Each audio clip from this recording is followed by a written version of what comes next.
Jay here. Hope you guys are doing well. I'm going to be doing a camera review basically because by this point you've already seen the OnePlus 9 Pro. A bunch of reviews have already done it.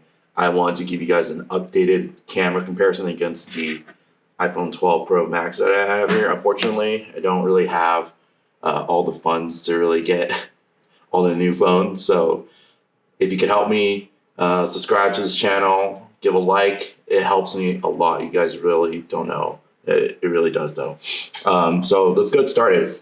So you can see right here, I took a first photo just of some dim lighting with some LEDs in the background. So if you run this stuff in the background at your house or your home, you'll notice there's going to be temperature differences. Now you can tell that neither is really perfect, honestly, from what I see in real life. So, basically they're kind of in the level playing field in this instance. But I will say, from a lighting standpoint, I think that the iPhone is a little bit better just because it balances the highlights a little bit better, even though it's a little bit blown out here. But you can see that the HDR processing for the OnePlus is a little bit too much. I like it because it's not super bright like this one, but this is a little bit more representative of the actual photo there. So here's another image of my PS5 controller. You'll see that basically they're more or less the same. I would probably say that the iPhone is a little bit better in this case, but it really does come down to preference. Like, this is a kind of a medium lighting condition indoors during the day, kind of like, mid-afternoon. But I could go either way. Honestly, the color is pretty much on point. So from a standpoint that the OnePlus isn't a flagship camera or anything like that, is nonsense. It's pretty much on par, I would say. So you'll see that the color is a little bit warmer on the 9 Pro versus the iPhone. And at this point, it's, I would probably say it's kind of in between.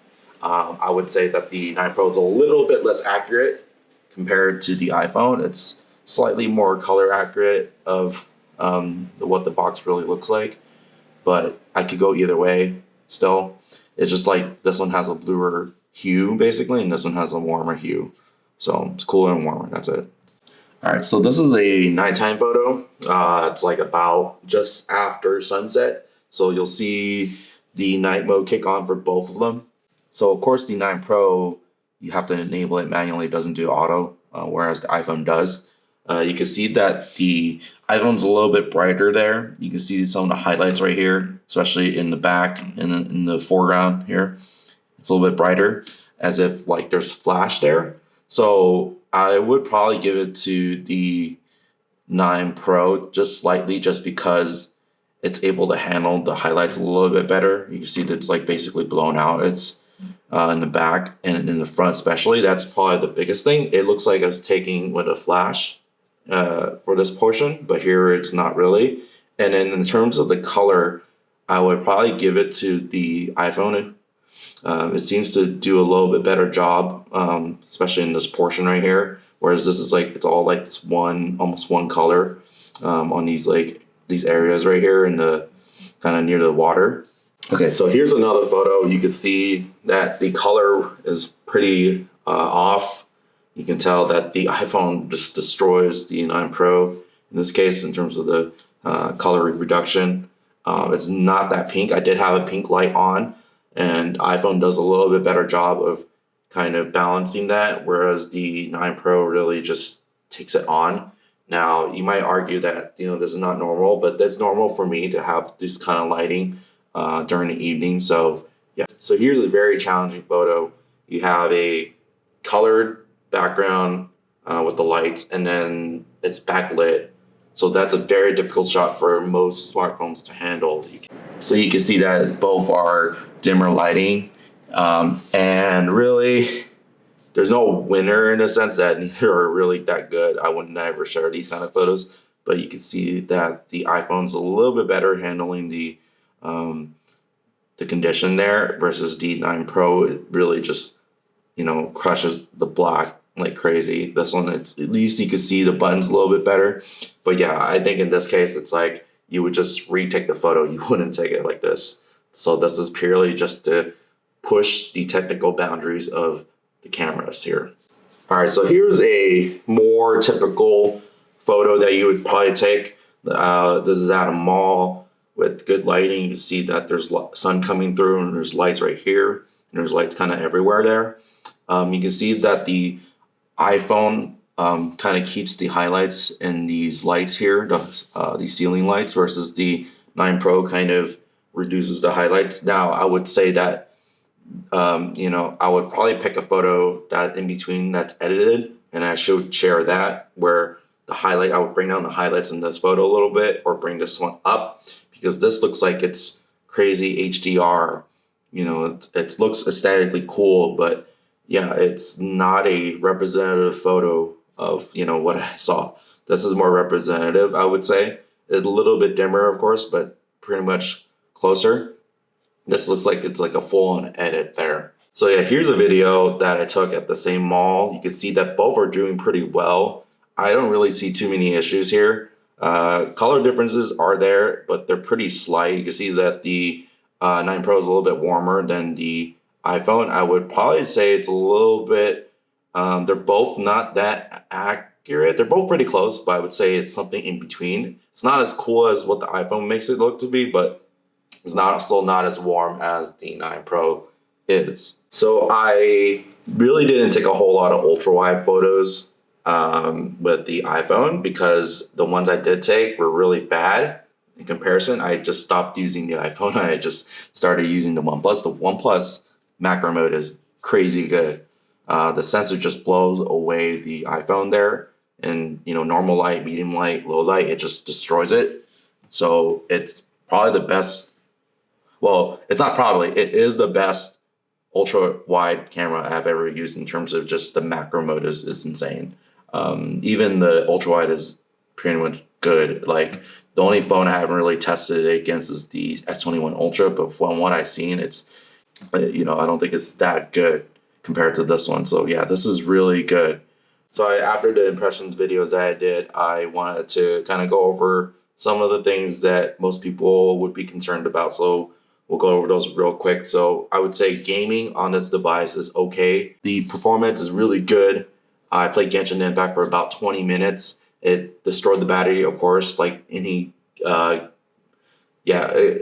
destroyed the battery, of course. Pretty much like any phone will get destroyed. Even the iPhone will get destroyed. So, there's nothing new there. I would say that the phone gets a lot hotter than when I played it with my iPhone. I don't really play games on my phone anymore, but I did it just so that you guys can get an idea. So if you guys like that, please consider subscribing and give us a thumbs up. Appreciate it.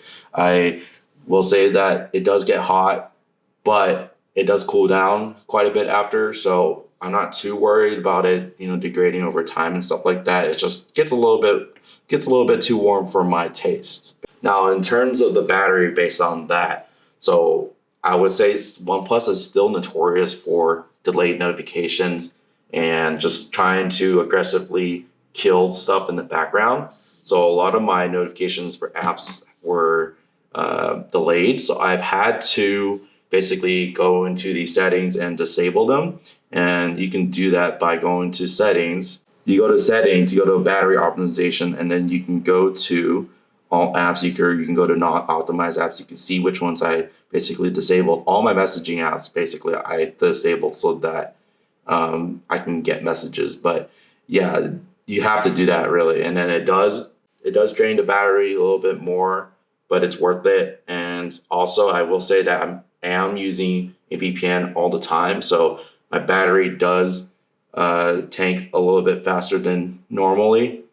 All right, so I had a day where I tested the phone full out and going all the way as close as I can to 0.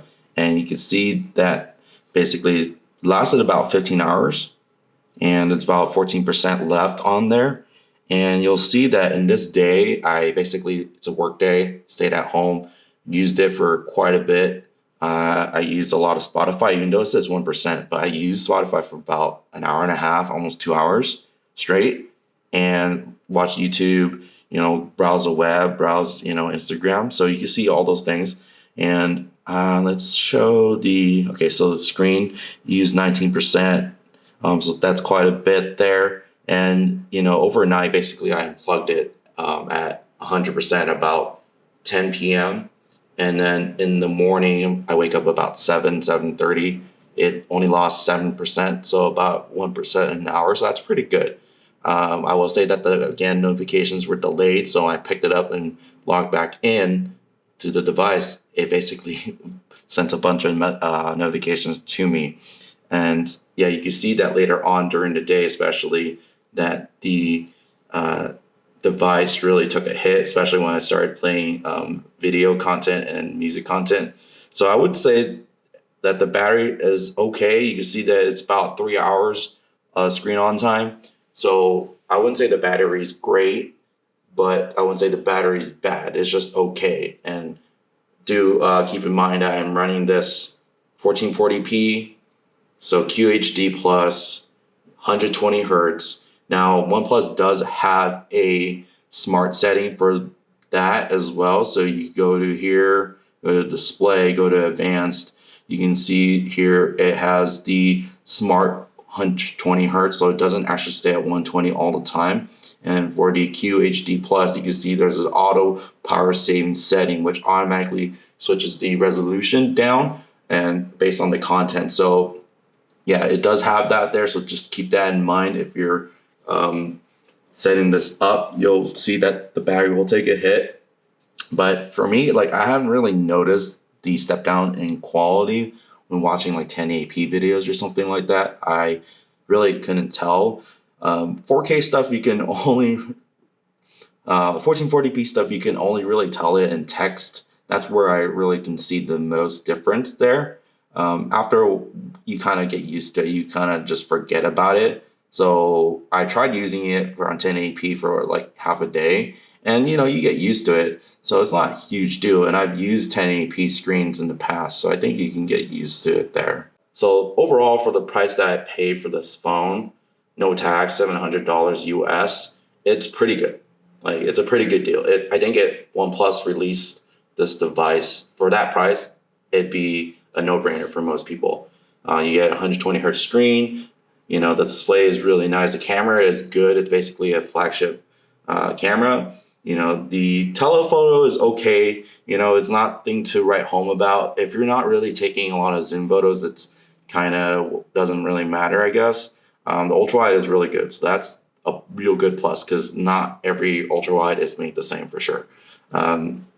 Now, and then, I really like the feel in hand. It's thinner width-wise compared to other phones. And yeah, the back is really nice. It's really nice to hold, guys. But yeah, I hope you guys enjoyed this video. If you like this content, please consider subscribing and liking this video. With that, I will see you guys next time.